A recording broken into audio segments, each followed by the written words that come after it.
out to the track day, you need to make sure your car's in a decent state to be on the track. Otherwise it may be rejected and saying no, no, no.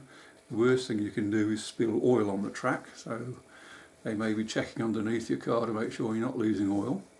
It's best if you have a current warranty or whatever the government regulation inspections of the vehicle. But obviously if it is a car you just got for track use, you won't have one of those. Some track organisers actually have a pre-inspection day, so you wander to wherever they do the pre-inspection and then they go over your car with a fairly fine tooth comb to make sure it's not going to collapse on the track or kill you. What I suggest you do before you go to the track as well is make sure you've got new brake fluid, because the brakes can get very, very hot and the fluid can boil, and if the fluid boils then you lose all braking sensation. You lose all brakes, so that's not a good thing, and that ends your day pretty quickly. There's a rating on the brakes, I think it's 3.1 or 5.1 you want to put in, which is got a higher boiling point to it. Make sure your brake pads are in good condition. I'll keep emphasising brakes, but you can only go as fast as your brakes will let you. Because if you go to a corner and you haven't got the confidence that your brake's going to work, you're going to approach that corner very slowly.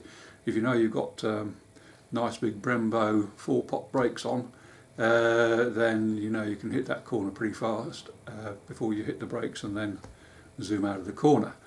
So yeah, do make sure your brake pads are in good order, and you may even want to go for special race type brake pads, and but do make sure you renew the brake fluid. Make sure your tyres are good. If you haven't got special, slick, semi-slick tyres for the track, or you don't change your tyres for the track, which you probably won't do if it's your first time out, just make sure you've got a good tread on them. They do say that you should have the tyres slightly under pressure, because once you get out on the track, because of the heat from the tyres against the track and the braking and so forth, the air will expand in your tyres and will overinflate them. That's up to you. So say if your tyres are supposed to be say 32 psi, go out on the track with them at say 30 psi. That should do it. Engine oil, yeah, again, make sure that's in good nick. The suggestion is also you could slightly overfill with the engine oil, especially if you've got a flat 4 like a Subaru, because when you're going round the corners at speed, as you can imagine, the oil all goes to one side, and you can end up with your engine broken. So if you haven't got a catch can on your engine, suggestion is you put a bit more oil in the engine as well. What else is there? Okay. The other thing is you may want to fit a fire extinguisher if you haven't already got one.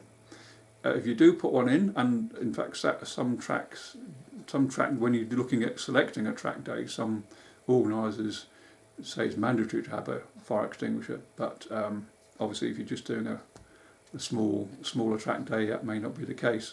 But if you do fit a fire extinguisher, make sure that where you have it is within reach.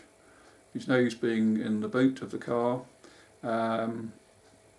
It should be, say, down at your feet. So it's usually fitted on the driver's side in the footwell, just underneath the seat. So if worst comes to worst, you can just lean forward and grab it and use it.